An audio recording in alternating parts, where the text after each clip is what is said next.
Alumni, which is the UK's largest people who have been trained as practicing lawyers in the UK than anyone else. And, you know, whenever I go to events, whether it be in Hong Kong or the UK, I often will meet someone and we'll get talking. And they'll tell me, oh, actually, I went to the University of Law and this year I went there in Bloomsbury, I went in Moorgate. It seems that anywhere you go in the world, you'll meet people, I'm sure Chris has probably experienced as well, you'll meet people who have been taught at the University of Law, studied at the University of Law, and completed their qualification at the University of Law. So see, in turn, we also have qualified lawyers teaching everyone at the University of Law, or mostly teaching people at the University of Law, around 90%. And we also focus not just on academia, as I'll explain later, but on ensuring that you're set up for a career in law. So we have a great pro bono team, but also an expert legal careers service. So a team that will ensure that you are employable. We call it employability. You're employable in the legal industry and you are ready to enter that legal industry after you finish your studies. And we do that by connecting you with people and giving you lots of resources as well. As I said, this crucial statement I want to emphasize, we are the largest provider of legal education in the UK. Okay, there's no other institution in the UK that offer more legal courses to more students. We are the largest. So that's why so many people have been through our doors. And also that's why so many students are often required to complete their studies at the University of Law by law firms, and these are top law firms as well. So as you can see there, you've got a couple of, or a few magic circle firms. If anyone knows the term magic circle in the UK, it's the 5 top firms in the UK, and Clifford Chance Linklaters there are 2 of them. We've also got some US firms, top US firms, Kirkland Ellis, the highest firm in the world in terms of revenue, Veal Gottschall, and other international firms there too. So many firms who essentially state that we must be the exclusive provider of a student who is about to embark on a journey at their firm. So those connections that we have are really important. And again, it feeds into, as I said earlier, the employability that we offer. I've already talked about our alumni. I don't know if anyone knows who that man at the bottom is. Not sure. Chris, you probably know who that is, don't you? He is the Mayor of London, and he is one of our alumni. And if you go on YouTube, you can actually find an interview with him. And our alumni is not just, as I said earlier, not just restricted to Hong Kong or the UK. We have alumni spread across over 100 countries and connections with almost 12,000 businesses and organizations. Like I said, we're approaching that 100K. When I joined the Hong Kong campus as Associate Dean 2 years ago, we were at 80K. Now we're at 90K. I think hopefully in a year or so, we'll be hitting the 6 figures. So let me talk to you a little bit now specifically about this course that you are embarking on. Okay, so there are 3 courses that are on offer in the collaboration with LSBF and the University of Law. These are the LLM in International Corporate Governance, the LLM in International Business Law, and the MSc in Legal Technology. Okay, these are the 3 different programs that you can study. However, in all of those 3 programs, the modules are the same. Okay, you will be doing 4 modules: International Corporate Governance, which obviously Chris is going to talk to you about today, Cyber Laws, AI and Blockchain, and International Trade Law. So those are the 4 mandatory modules that you need to do regardless of the program that you choose, whether you choose International Corporate Governance, International Business Law, and Legal Technology. Okay, so essentially the choice is yours as to what you want your certificate to say. Do you want an LLM in International Corporate Governance, Business Law, or Legal Tech? The way it works is quite simple. If you go for the full-time LLM, you'll be doing 2 modules per term, and a term, let's say you start in September, a term would be September until December with exams in January, and the second term would be January until May with exams in May, and then the third term would be May until August. So that's simply how it works. A 12-month program, a full 12-month program, by the way. It is, when we talk about 12 months, it really is exactly a year. 2 modules in term 1, 2 modules in term 2 as a full-time student, and then your final term will be the dissertation. Okay, which is worth 60 credits. So each module worth 30 credits, a dissertation worth double that, 60 credits. So in total, you have 4 30-credit modules and a 60-credit dissertation, adding up to 180 credits. Now, it's worth noting, I mentioned earlier that all those programs offered the same mandatory modules. But the one distinction is if you choose the LLM in International Corporate Governance, for example, your dissertation has to be related to something on international corporate governance. If you choose your LLM in International Business Law, it must be on international business law. If you're MSc Legal Tech, you must do your dissertation on legal tech. So it's not purely what comes up on a certificate, it's also what you're interested in doing your dissertation on as well. If you opt for the part-time LLM, you simply do it over double the amount of time. So instead of doing 2 modules a term, you do 1 module a term for 4 terms. So you complete all your 4 modules in about a year and 3 or 4 months. And then your final 8 months will be fully focused on the dissertation. Okay, so it just depends on what suits you more. Do you want to do the full-time course or the part-time course, which is 24 months? All of these are offered, the modules are mainly offered in a face-to-face basis in Singapore, okay, as Adonis has clearly implied by selling Singapore to you, which I think he's done a great job of. But all of these modules will be on offer in Singapore, with the exception perhaps one which may be online. So we'll keep moving on to the assessment methods for each of these modules. So for the International Corporate Governance module that Chris is going to talk to you about today, at the moment, it's a 4,500 word coursework. Of course, we cannot commit that that's what it's always going to be. At the moment, it's 4,500 word coursework. International Trade Law is a 3-hour exam. AI and Blockchain is a 4,500 word coursework, and Cyber Laws is a 3-hour exam. So at the moment, we're sort of splitting 50-50 in terms of the modules, coursework and exam. The exams at the moment, again, also are all online. And the dissertation, of course, is completed in your own time, and it can be done online too. Just to talk a little bit about our style on this LLM, I think this is really important for those of you who are interested in a University of Law LSBF LLM. We take a slightly different approach. Of course, we take a very academic approach, and Chris is going to talk to you about corporate governance in that way in a moment. But it's worth noting that, as I said at the very beginning, the University of Law's sort of past and its history is about qualifying lawyers. And we are the best, arguably, in the UK in that. And we have many different lawyers trained across different jurisdictions who have been to the University of Law. And therefore, our LLM is not only academic in nature. So, of course, as I put in the penultimate bullet point there, you are going to be studying topics to a high level with academic research and gaining, of course, legal expertise.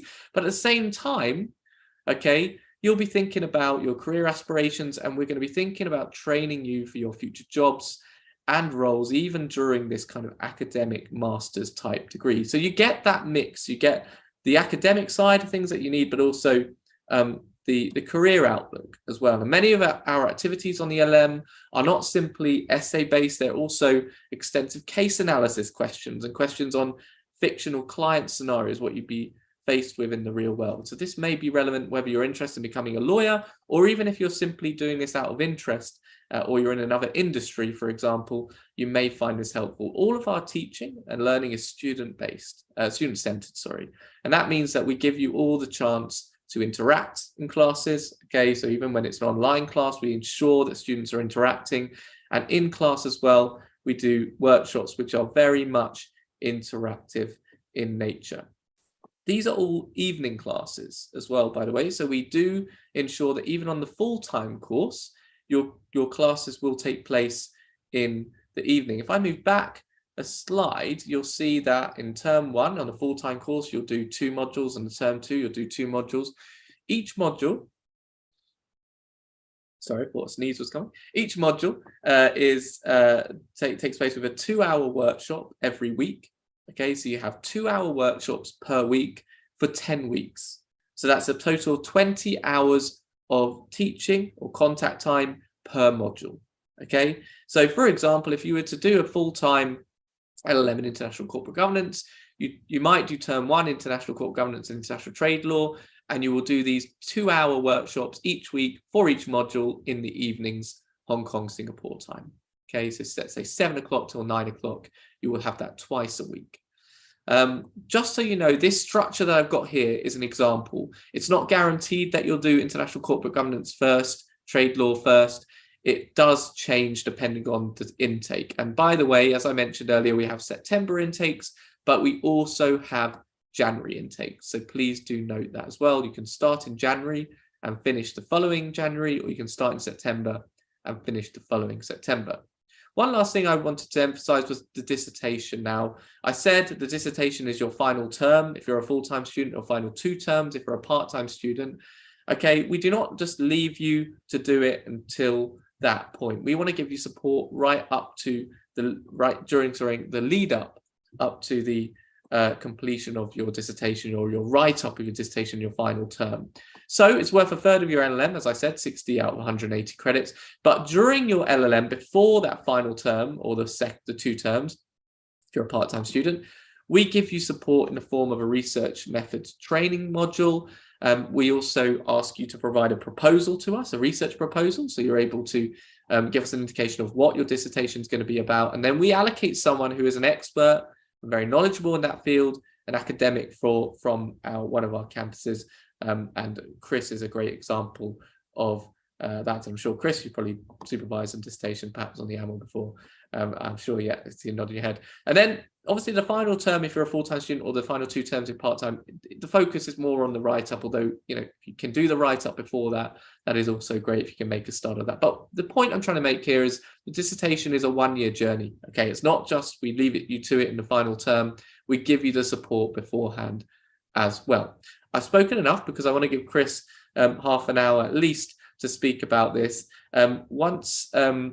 If you have any questions, by the way, for me or for Chris, please do pop them in the chat box, or do ask us at the end, whatever you prefer. But I will now hand over to Chris for this very interesting talk on globalization and corporate governance in a post-COVID world. Thank you. Thanks very much, Michael, and thank you also to Donatus as well. It's great to meet all of you. Thank you very much for coming along to this evening session. Just to give you my background, so I've been teaching at the University of Law for 2 years. I'm based in our London Moorgate campus, but I also teach at other campuses in the UK and online as well. My interest is in corporate governance. I teach across a number of modules related to corporate governance, but I'm also very interested in technology and the impact of technology, and in particular the specialist field of legal technology. So I'm delighted to be speaking to you today, and I was given a free hand to choose the overall topic for this session, and I wanted to choose something that really brings together a lot of the issues we've been talking about thus far. And in fact, looking at the 4 modules that you can do on these LLM and MSc program options, I think you'll see how we've carefully selected modules that have a real linkage. So they're all part of a kind of discussion that's bigger than the sum of its parts. So I'm going to try to explain to you today a little bit about what corporate governance is, and then think about all of these interesting linkages. And hopefully I can help you understand why I think corporate governance is a hugely exciting and impactful topic, and very much a really rich and interesting subject to study. If you go to the next slide, please, Michael. So just in terms of what I'm going to talk to you about for the next half an hour or so, and as Michael said, I'm very open for your questions. So if you've got any questions, do put them in the chat box. We've got some time for Q&A at the end, but if you want to ask a question while I'm speaking, I'm very happy to try and deal with questions as they come up. So probably the easiest thing to do would be to type your question in the chat box, but equally, if you do want to jump in on your microphone, that's fine as well. Do feel free to jump in with any questions. So in terms of what I'm going to do, I'm going to briefly talk to you about the academic Masters in Law programs at the University of Law, just to give you my experience as a tutor on those programs and as a subject leader in terms of international corporate governance. Then I'm going to try and very briefly deal with the thorny issue of what is corporate governance. A lot of people hear that term, particularly if they haven't got a business or commercial background, and are a bit switched off in terms of, well, what on earth does that mean? It sounds very academic, but what's it actually all about? And as Michael said, we very much focus on the practical impact, about the actual relationship between this area of study and the business and corporate world. Then I'm going to make it even more difficult for myself by attempting to deal with what is globalization. People have written many dissertations and theses on the nature of globalization. I'll give you my spin on what it is. But I think more importantly, I want to talk about how globalization relates to this topic of international corporate governance, which is one of those 4 modules that you can study on the master's programs in Singapore. Then I'm going to talk about the other kind of subject of this talk, which is post-COVID and impacts. Now, I was just having a discussion with Michael before we kicked off the seminar about where Hong Kong is and where Singapore is in terms of COVID-19.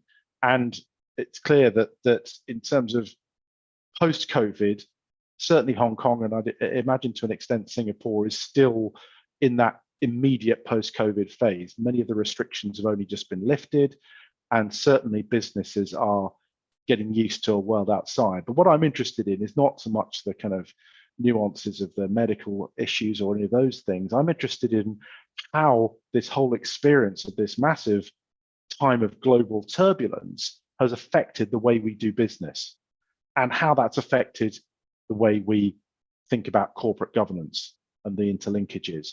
So I've grouped it into 3 areas of technology, politics, and economics. And I'll try and explain why I think each of those subject areas speaks to corporate governance. And I'll perhaps do even a little bit of future gazing at the very end to see where we're going with this.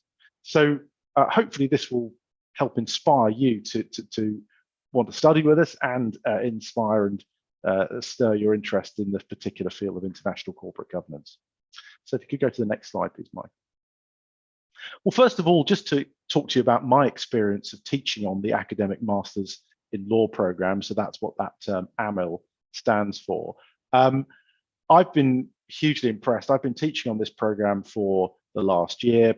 I have taught on Masters programs at other universities, but I've been really impressed with the quality of the materials and the quality of the students that I've studied with. And I'm sure the experience would be the same here in Singapore. The student body comprises people with lots of different experience. I've taught people with a technology background. I've taught people with a background in business and finance. Quite a few of the students want to become company secretaries or have that sort of interest. And of course, a large proportion of the students come with a legal background, some as already qualified lawyers, some with some legal training, seeking to go to the next level and think about specializing. But what I think is great is that all of the students enrich the discussion, and that's something you'll find when you're studying on our master's programs, that you'll feed off not just the tutors, but also the experiences and the knowledge of the other students. As I said, we have a range of corporate governance related modules, and we've picked 4 modules that are around and in the space of this topic for you on this program. One of the kind of features of the way we teach on the AMIL program is that it's about a combination of research and application. As Michael said, we're, as a university, very focused on your career and focused on really the kind of practical element of legal training. But equally, this being a full master's program, we also are very much focused on research. So as Michael said, you'll be studying a dissertation, but also during the modules themselves, we ask you to look at research materials, articles, websites, other materials, and we encourage students to bring their own research as well. Because again, this is a dynamic topic, it's a constantly changing topic. And to become part of the discussion, it's really key for you to embrace the researcher within your skill set and to bring that to the table. And as I've said there, I think what's really exciting is that I know that the students I'm teaching are going to go out there and be part of all of the changes that are going on. So again, corporate governance is an ever-changing subject area. It's an ever-changing field of practice. I was just last week at the Corporate Governance Institute annual conference in London, and it was really interesting to hear the discussions about how boards of directors, how company secretaries are adapting to the ever-changing business environment that we find ourselves in at the moment, and indeed the political environment as well. And you can be part of that on this program as your research informs your practice, and you then take your skills into your work outside of the university. If you go to the next slide, please, Mike. So first of all, for the uninitiated who haven't necessarily studied corporate governance before, or who aren't familiar with that term, what is it? What do we mean when we talk about corporate governance? Well, the term corporate governance didn't exist until the sort of early 1980s, mid 1980s, which might seem a long time ago for some of you, but in terms of the development of the law, it's actually relatively recent. And it's still a term that not everybody agrees on how to define it. But broadly speaking, I would describe it as being the infrastructure of corporations. So Michael talked about law firms and law firms we work with, and Donatus talked about companies based in Singapore. All of those big corporations, big companies have some form of governance structure, but it differs depending on jurisdiction. So different countries have different laws and regulations around how companies need to be structured. And of course, companies themselves will make their own strategic decisions about how to divide power between the different parties. And I think that's what it kind of boils down to. It's this issue of power and decision making, which is absolutely fundamental. I'm just trying to think of the name of the TV show Succession, that's been hugely popular around the world, if any of you have watched that show. But I think that's a good example of how power dynamics within companies are a very real phenomenon. And although that's a fictional example, actually it's a good reflection in some ways of how real life corporate governance can operate. And who are the players in terms of corporate governance? Well, obviously the directors of a company. All countries have this designation of director, or certainly the major industrialized nations all talk about directors. They are the kind of, I describe them as the captains of the ship. They get to steer the company and make those big calls, but they only exist and only have their jobs because the shareholders allow them to. So the shareholders appoint the directors, and obviously there is a really interesting interplay. And that's a lot of what we study in corporate governance and international corporate governance is around that relationship between shareholders and directors. Obviously, there are other people at play as well, the regulators, the government of the relevant country, and of course, international regulation. And I put a catch-all term there, stakeholders. What do we mean by stakeholders? Well, stakeholders is anybody external, if you like, to the directors and shareholders who nonetheless has an interest in the way the company is run and the effect of the company. So we're talking about the employees of the company, but we're also talking about people completely outside, like the workforce and the people and the community of the local area and the countries in which the company operates. And indeed, in the UK, we've enacted in our legislation, in our Companies Act, the notion that the environment is a stakeholder. You don't tend to think of the environment as a person, but it's been given that kind of status in the UK, and other countries are starting to say, well, hang on, it's corporations that are having huge environmental impacts. So shouldn't we take into account the environment in the way we require companies to operate? Now, how corporate governance operates depends on, as I say, a combination of how the company itself chooses to arrange its power structure, but also the regulations and requirements of the country in which it operates. So all countries have a combination of laws or rules and also codes of practice. And that's one of the big debates about corporate governance. Should we leave it to companies to decide how they run themselves and perhaps give them codes of practice that they can opt into as a way of showing that they're using, if you like, good policies? Or should we make companies operate in a certain way? And those two schools of thought are constantly at war, because there are those who think that companies are a danger to society and they need to be controlled by the use of arbitrary rules. And there are those who see companies as, if you like, the saviors of society, because companies have the power to do things like, rolling out a vaccine, for example, during the COVID epidemic. And for that reason, we ought to almost let companies make these decisions themselves as to how they're operated. And then we have the kind of different modes of practice for corporate governance. Broadly speaking, the two models, or the two main international models of corporate governance, might be described as the internal and external models, or to put it another way, the shareholder orientation and the stakeholder orientation. What does that mean? Well, without giving you the full lecture, because this is one of the things you would do on in the international corporate governance module, I'll just try and give you a sense of this. In the UK and in the US, both very free market economies, very sort of capitalist oriented economies, the tendency has been to a shareholder primacy model. So the idea that it ought to be the shareholders who ultimately are in charge of a company, who appoint the directors and who have the ultimate say. Now, that doesn't mean that the shareholders control the day-to-day operations, but it does mean the shareholders can do things like dismissing the directors or making large shifts in the kind of momentum of the company or the movement of the company in terms of its business model.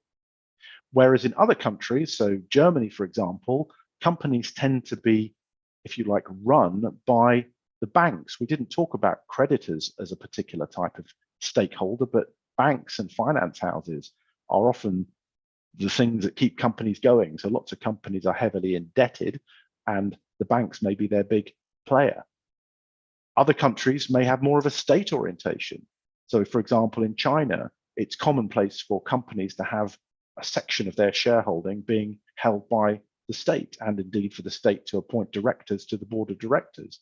And that's part of the mix in that country. So you can see how different countries are coming at this in different ways, depending on factors like the historical background of the country politically, but also the financial approach that the company takes. I could go on and on with this. This is exactly the kind of thing that we would discuss at length in international corporate governance, but I'll move on for now. So the next slide, please, Michael. So how does all this relate to globalization, and what is it that makes international corporate governance as a field of study different from pure corporate governance, so the study of corporate governance as a phenomenon? Well, I'll try and do both in just a few minutes. Well, first of all, what is globalization? There are many, many different definitions of globalization, and indeed some people take the view that globalization is a bit of a defunct brand, that as a concept, it's going out of fashion. And I think that's why the post-COVID discussion is so interesting. Well, globalization, broadly speaking, is about the interconnected world that we live in. And in fact, right now, you're kind of listening to a living example of that.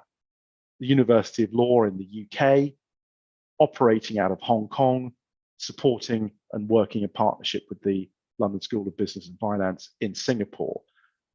Different countries, different work commercial practices coming together to deliver high-class education to a student body made up of students both from Singapore and outside Singapore. So it's that sharing of trade.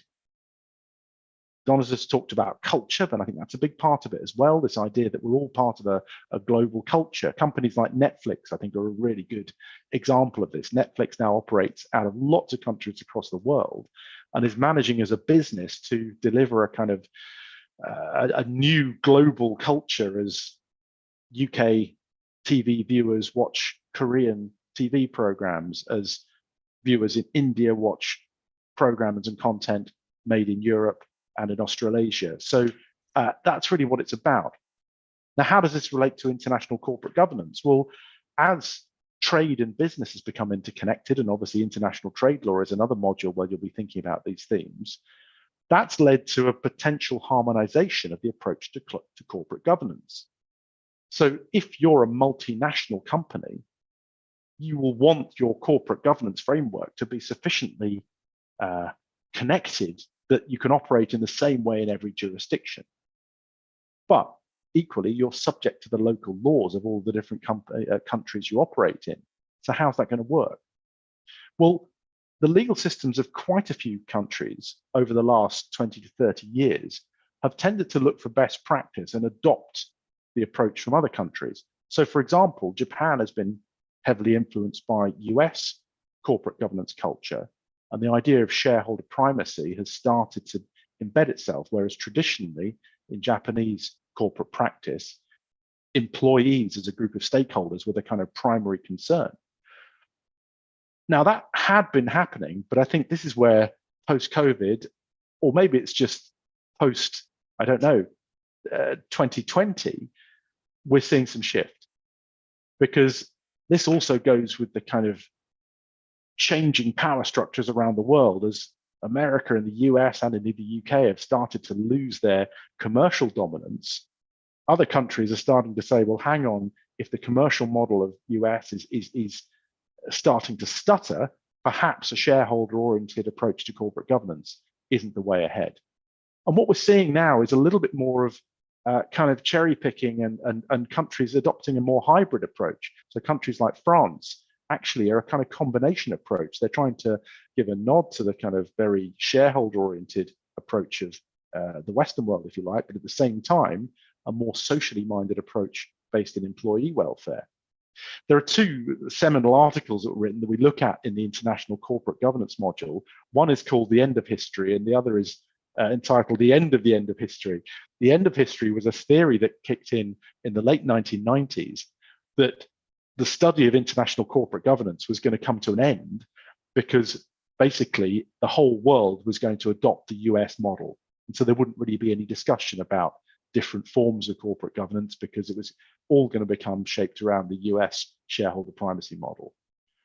But over the last 20 years, actually, we've seen that it's almost gone the other way, that we're seeing a much more fragmented scope of different corporate governance models across the world. And so perhaps it's the end of history, and we're moving into a new phase where it's much more fluid. Again, I could go on about this stuff for a long time, and if you study this module, you'll get to look at all of these themes. But let's talk about some of the practical outcomes of all of this and some of the trends and changes that I think we've seen after the COVID-19 epidemic. Michael, if you could go to the next slide, please. Well, first of all, I wanted to talk about technology, and I've kind of indicated there how these themes might be branded, but I guess the point is that if you're studying on this LLM with us, or indeed on the MSc, you'll see how you can't separate these topics. We put studies into categories, so international corporate governance, international trade law, cyber laws, and so on, but actually it's all part of a connected picture. So for example, obviously one of the big impacts of COVID-19 was the move towards online interactions. We're in an online meeting now. Zoom didn't exist, or certainly was unheard of on a major scale pre-2020. I remember going to a Zoom meeting in 2019, and it seemed like the most marvelous new thing, but nobody had heard of it when I told them about it at home. Now everybody knows what Zoom is, everybody knows what Teams is. It's become part of just regular life in a way that we would never have anticipated. And how has this changed companies? Well, it means that board meetings, boards of directors, can now be across the world and yet in the same place. There's no need for a physical boardroom. And you might think, well, that's just a practical difference, but actually it can affect things like decision making in terms of the streamlined nature of decision making, the nuance of human conversation, and also things like diversity. One of the big themes for boards, and again, this reflects a kind of worldwide recognition that we need to embrace diversity. It was really interesting hearing about Singapore and the blend of religions, the blend of nationalities. Well, companies are realizing the value of having a board of directors who is diverse in terms of nationality and all of the other characteristics we talked about. And that's made much more straightforward by virtual board meetings. Similarly, shareholder meetings. At the corporate governance conference I was at this week, I was hearing that pretty much we've gone from shareholder meetings being an in-person phenomenon to basically being an online phenomenon now, certainly for major companies, albeit they are hybrid, so they still have the facility to be there in person, but largely people attend online. I'll just skip through some of the other points. Blockchain I wanted to mention. People are still talking about the potential for blockchain to change corporate governance. We may hit a point where there are no longer any directors of the company. You might be thinking, well, how is that possible? Well, blockchain enables groups of people to act collectively in a way that simply wasn't conceived of before. and possibly to create the ultimate kind of democracy where key decisions, even day-to-day decisions, can be made by 1,000 people dispersed across the world on the click of a voting button as part of a blockchain. AI directors, I'm just kind of skipping down. This is something, again, nobody anticipated in previous years, but is now being talked about as a real possibility. Obviously, the role of directors is to make day-to-day decisions about what companies to invest in, what business opportunities to take advantage of, how to manage risk. Really, risk is one of the biggest jobs of directors of all. AI can do it better than humans, to put it bluntly. AI virtual directors could, in theory, make much better, clearer, quicker, more focused decisions about things like risk management. Now, obviously, the detractors will say it's hugely dangerous to hand over decision making to AI. But again, we've seen, particularly during the COVID crisis, how human decision making isn't necessarily the best. The governmental responses to COVID were certainly very different across the world. Who got it right? Did Hong Kong get it right? Did Sweden get it right? Did the UK get it right? We're still unsure, but arguably the implication of AI could change that dynamic. If you go to the next slide, please, Michael. What about politics? Well, obviously, we've seen the rise of a new form of politics, let's say, in the shape of players like Donald Trump, who came, went, and might come back again. You can reserve your own judgment on whether that's a good thing or a bad thing. It's certainly been a time of turmoil. And I think the impact of that on corporate governance has been, well, first of all, protectionism. National governments imposing policies to protect their own business sphere, and how this implicates to corporate governance is in terms of, again, state involvement in the running of companies becoming much more prevalent. A rebalancing of power. Again, I talked at the beginning how the US was seen as the lead in many aspects of corporate governance, but now as the Chinese economy continues to surge, and indeed, I call it a new economy, it's barely not a new economy, but a newly confident economy like India suddenly is a major player. So actually the corporate governance models in those sorts of jurisdictions, I think, could now come to the fore. We're also seeing conflicts like the conflict in Ukraine, a resurgence of extremism, and a reduced trust in companies. And I think this goes to the sixth bullet point there around environmental, social, and governance. ESG is the biggest corporate governance discussion point of the modern world. And certainly, again, at the conference I was at last week, there was a huge amount of discussion around ESG. And what is ESG? It's recognizing how corporations affect the environment, which is posing big challenges to companies like BP, who have long been reliant on a fossil fuels-based model of profit making. Social, I talked about diversity. We obviously had the Black Lives Matter movement, which I think was one example of a global recognition that actually for too long, capitalism has ignored really key social concerns about race, about respecting people, and about supporting communities. And of course, governance itself. People have more and more come to the view that large multinational companies need to be controlled, and the way they govern themselves needs to be scrutinized because of the potential harm as well as the potential good that large multinational companies can do.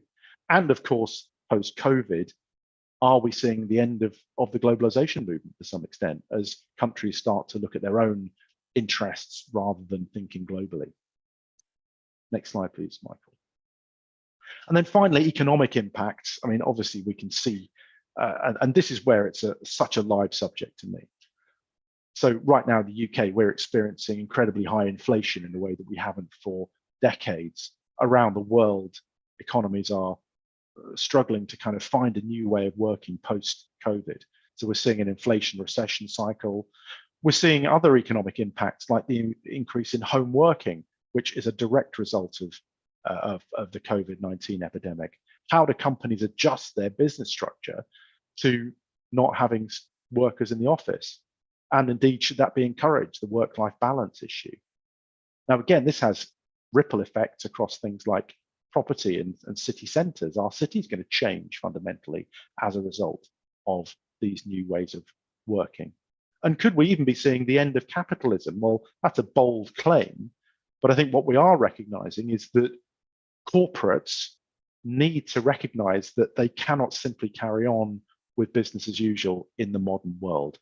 Perhaps the number one issue is obviously the environment.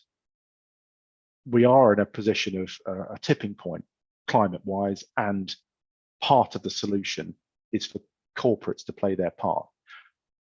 A writer who I'm a big fan of is a guy called Professor Joel Bakan. He's a Canadian professor, and he's written two seminal books, one called The Corporation, written 20 years ago, and in 2022, he updated it with The New Corporation.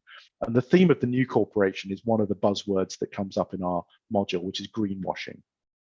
And it's the idea that companies have started to outwardly project an environmental, social governance agenda. They're saying to the world, we've changed our ways. We're not about profiteering anymore. We are going to be part of the solution to save the environment and indeed to help society. His argument is that some of these claims, if not all of these claims, are actually falsehoods or certainly smokescreens to cover business as usual. Now, again, that debate is ongoing. He takes a fairly extreme position on it. I'm probably somebody more in the center ground on that debate. But again, when we think about corporate governance, these are the themes in our mind. It's not just an academic exercise. It's about the impact on the world. So last slide, please, Mike. So in terms of the future, well, I think we're going to continue to see a diverse set of approaches to corporate governance. I think particularly at the moment where we're seeing this power play between states more than ever, different states are going to continue to take different approaches to corporate governance. I do think that technology, I didn't talk about the Internet of Things, but that's another big change. It is going to utterly change business models. And I think with the change in business models, we are going to see a new type of governance emerge. I think blockchain has potential to be part of that mix if we can get the technology right. And certainly, I think the ESG debate is going to continue with a vengeance, as I think people are more and more concerned about making sure that corporations play their part in radical change to help us with the global problems we face. I'm going to stop there and open it up for questions, but thank you very much for listening, and I hope that was interesting. So, any questions, do put them in the chat box. And if you want to go to the last slide, Michael, or in fact, we could take the slides down depending on what you would like to, how you'd like to play it. Thank you, Chris. Actually, I do have a question. Thank you. So for students that study in international corporate governance, masters, LLM, masters of laws, what are their career prospects? Yeah, that's a really interesting question. Yeah. I mean, as I say, it's certainly when I'm teaching in London Moorgate, I have students with a variety of different backgrounds. Some of them are already in a profession. Some of them are coming off the back of degrees and doing this immediately as a postgraduate. I think that studying corporate governance is just a really good foundation for a variety of different business careers. So if you're seeking to study corporate law, obviously we talk about the law and legal systems to a large extent. So I think it's a good foundational stage as a corporate lawyer. It doesn't give you a qualification which makes you a qualified lawyer, but it does, I think, give you a much deeper insight into corporate practice. But I also think if you're interested in company secretarial, or if you're interested in becoming a director of a company or business, again, these are discussions you need to know about, because if you're looking at international trade and being part of it, then you need to know what the discussions are around corporate governance and how it's done. So I think, again, that was probably a very woolly answer, but I think it can assist you with a legal career, a business career, and indeed politics and further academic study. Certainly, I've taught at other institutions, international corporate governance is one of the hot topics for academic study. So if you're interested in going on to further study, I think it's a really good foundation as well. So, I think there was a question in the chat. Yes, there's a question in the chat. So the question is, what is the scope of corporate governance in capital market? I'm not. I might get Harren you to think about how you could rephrase that question. I mean, I think just in general terms, capital markets and the initial share offerings and the ongoing status of capital markets, I think there is a relationship, obviously. One of the debates that I'm interested in is where to list. And one of the decisions that will affect a company when it's deciding which capital market to list on, whether the London Stock Exchange, New York, Singapore, or one of the other major markets, they will look at the corporate governance framework of that country. So one of the criticisms of the UK at the moment is that our corporate governance code is actually one of the most detailed and comprehensive corporate governance codes in the world, which means that our companies listed on the London Stock Exchange have to operate to an extremely high standard in terms of ESG and in terms of other areas of practice. Now, you might say, well, that's great. That's great for the world if we're holding our companies to a high standard. But for a company that's listing for the first time, it may see that as a disadvantage and say, well, I'd rather list in, well, I'm going to say Singapore for want of a better example, or some other country that doesn't have such a rigorous approach to corporate governance, because it'll mean there's less for us to do. We've got more freedom to make business choices. We can go to market more quickly, and we won't be constrained in terms of how we operate on things like the environment. So I think it is important for capital markets, because often what dictates the choice of capital market to list on is what sort of corporate governance framework that particular country has. Another follow-up question: what value should be kept in mind while dealing in businesses? Well, that's a really interesting question, Harren. And again, we talk about that certainly on this module, and I'm sure on other modules as well. I mean, I think in terms of values generally, well, I mean, I suppose the question is, where does the priority lie? The UN has a set of 25 development goals, ranging from things like clean water for everyone, to a good education, to rebuilding societies, to climate change, obviously, to divert, so there's a huge group of things. And I think this is one of the challenges in corporate governance today. Where do directors place their priority? Should the environment be the number one priority for companies? Or actually, is it more about social justice? Or is it just about profit? And I think we have to bear in mind that this is where Joel Backen's writing is really interesting, that companies have to survive. It's great to run a company, but if with great social values, but if the company doesn't make money, then nobody benefits, because the employees will be out of a job and the company will collapse. So I think it's a really tough job to be a director in the modern world. Certainly, I think that the environment has to be fairly near the top of the list, because if we can't sustain the world that we live in, we as a human race won't have the ability to exist and survive. So I mean, how can that not be a number one priority?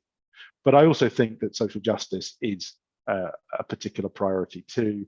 If we're going to overcome the turmoil that we're seeing in politics around the world, certainly in issues like the Ukraine crisis, well, one of the ways that companies can change the agenda is to be global leaders in fairness, justice, and social liberty. So I think that personally, I would say the environment first and social justice second, but obviously with a strong focus on profit too. But thank you for the question. Really good question. Any other questions or anything, Michael, you wanted to jump in on? No, thank you so much. Sorry. Oh, sorry, John. Did you have another question? I was going to say thank you. Yes, I do have a question. Yes. Chris, I studied international relations during my time as an undergraduate. So if I'm considering to further my studies in international corporate governance, how can I apply what I have learned in Yeah. international relations to international corporate governance. Because when I listen to what you've gone through, especially in the political and economic aspects, I realized that there could be some link between what I've studied back in graduate. So probably you can explain further. Absolutely. And for those of you who studied international relations, I think there'll be a very natural development. I haven't studied myself international relations per se, but in general terms, I think the linkage is exactly what you've described. So one really good case study at the moment that I've brought up in class is TikTok. So I think TikTok is a really interesting case study for lots of reasons. It's a company that is part of the new wave of tech companies. Its business model is completely different to anything that would have gone before in, I don't know, communications or that sort of technology. It's a very, very modern, very dynamic model, and it also presents challenges. And we've just seen I think it was a congressional committee in the US putting the CEO of TikTok, not quite on trial, but it felt like a trial if you watched it, being really scrutinized on the corporate governance of the company, which is TikTok. And so that's a business commercial issue, but with massive political dimensions. And obviously the kind of key concern that the US had is the fact that the Chinese government, in its view, had a form of control of TikTok due to its linkages to the shareholdings and the corporate governance of TikTok in its home setting in China. The CEO of TikTok was very keen to deny that assertion. And even if that assertion was true, the question is that a bad thing? In the UK, we're having issues with our utility companies.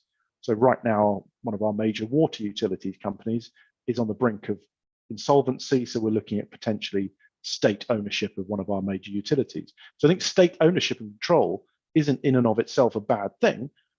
But from the US point of view, if a company like TikTok, which has reach and is gathering details of US citizens and holding data, if that company has a connection to a country with which right now US and China relations are, let's say, an ongoing discussion because they have differing priorities and there have been some clashes there, certainly during the Trump era in terms of tariffs and so on.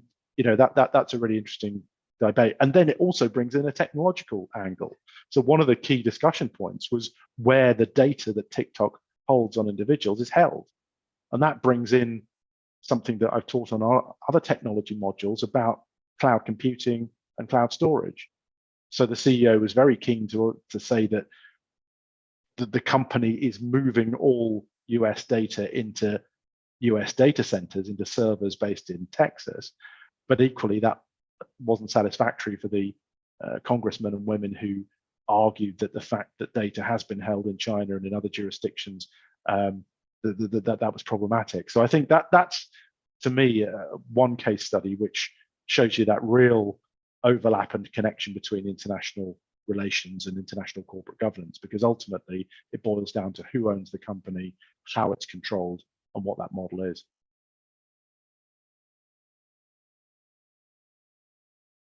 All right, great. That was a pretty insightful explanation, Chris. Appreciate it. No problem. Thank you. Thank you for the question. Really good question. Yeah. I think I just want to say thank you, Chris. I think we're sort of approaching, or we've just gone over the hour now. But thank you so much. I'm certainly going to go away and read that Joel Bakken book, because something I feel that I've noticed, honestly speaking, in Hong Kong, is this potential idea of greenwashing. I mean, I don't know if that's a fair conclusion of mine, but I go and meet people across Hong Kong and companies and law firms, and I always wonder. So I'm definitely going to go away and read that, Chris, and certainly read about AI directors as well.